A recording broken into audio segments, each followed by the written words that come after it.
sida ay tilmaamayaan wararka iyo macluumaadka maanta aan ka helayno magaalada Berbera ee Somaliland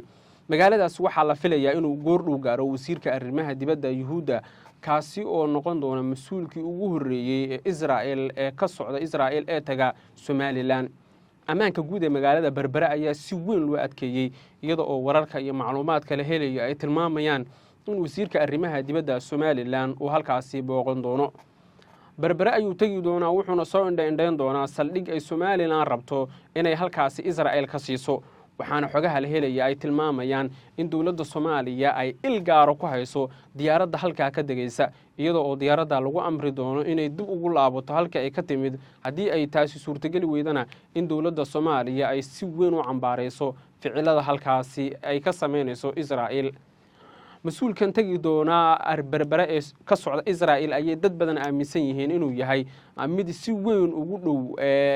madaxweynaha ama ra'iisul wasaaraha Yuhuudda Netanyahu kaasoo ay dad badan aaminsan yihiin in uu kordhiyay faragelinta uu ku hayo arrimaha Somaliland iyo Soomaaliya dawladda Soomaaliya ayaa xoog iyo xeeladba ku bixinaysa sidii loo joojin lahaa daandaansiga ka imaanaya Israel laakiin hadda sidii wax ku socdaan iyo sidii wax ku bilowdeen dabcan dawladda Soomaaliya waa laga iltaalroon yahay dhankaasi maadaama dawladda Soomaaliya aysan celin karin isla markaana aysan qashqashaadi karin diyaaradda oo la socdo wasiirka arrimaha dibadda Israel xogaha la helayo waxay tilmaamayaan in mashquul xoog leh xilligan uu ka jiro madaxtooyada Somaliland oo ay dad badan aaminsan yihiin in halkaasi maalmaha soo aadan lagu qaban doono shirar waaweyn oo ka dhan ah dawladda Soomaaliya iyo in dalal dhowr ah oo kale ay aqoonsadaan Somaliland sida ay tilmaamayaan wararka iyo macluumaadkan helayno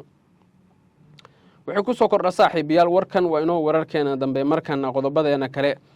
wararka iyo macluumaadka aan ka helayno gobolka Awdal gaar ahaan dhanka xeebaha ayaa waxay tilmaamayaan in dhaqdhaqaaqyo xoogan laga dareemayo gudaha magaalada Saylac iyo deegaanada hoos yimaada khubaro aan la hadalnay ayaa goordhow waxay tilmaameen in dhaqdhaqaaqyada halka ka socda ay yihiin kuwa sareeya isla markaana uu yahay midkii ugu sareeyay oo dabcan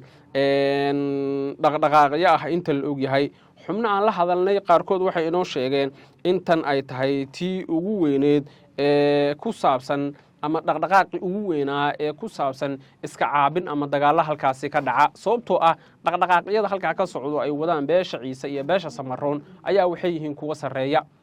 laba xubnood oo aan la hadlay oo ka tirsan ismaamulka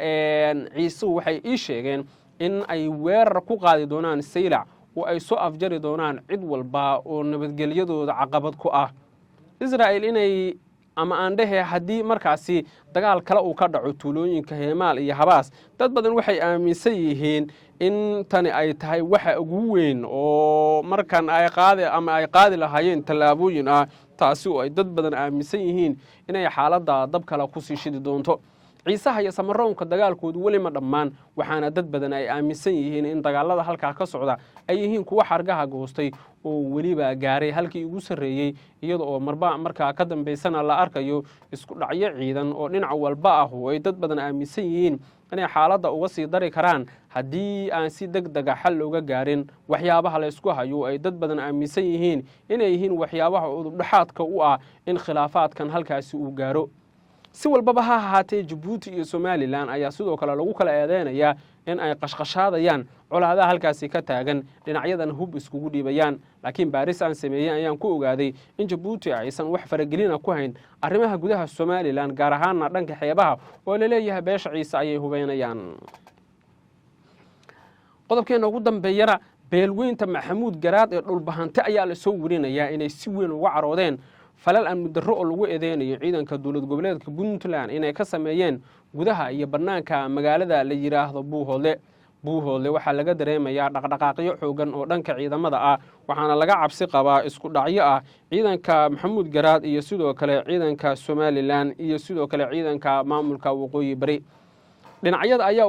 waxay ku hardamayaan dabcan magaalada Buuhoodle oo ah magaalo istiraatiiji ah oo dabcan qofkii markaa gacanta ku haya uu gacanta si aad ugu hayo meel istiraatiiji ah oo muhiim ah oo ay adag tahay in magaaladaasi si fudud looga qabsado beesha Maxamuud Garaad oo dabcan si gaar u digta magaaladana waxa la leeyahay foolkaana ayay u aragtaa daandaansiga ciidanka dawlad goboleedka Puntland guud ahaana saaxiibayaal wararkeena intaas ayay ku dhan yihiin hadday tahay markii kugu horeysa kusoo biri janalkan waad mahadsan tahay saaxiib soo dhowow maalin wanaagsan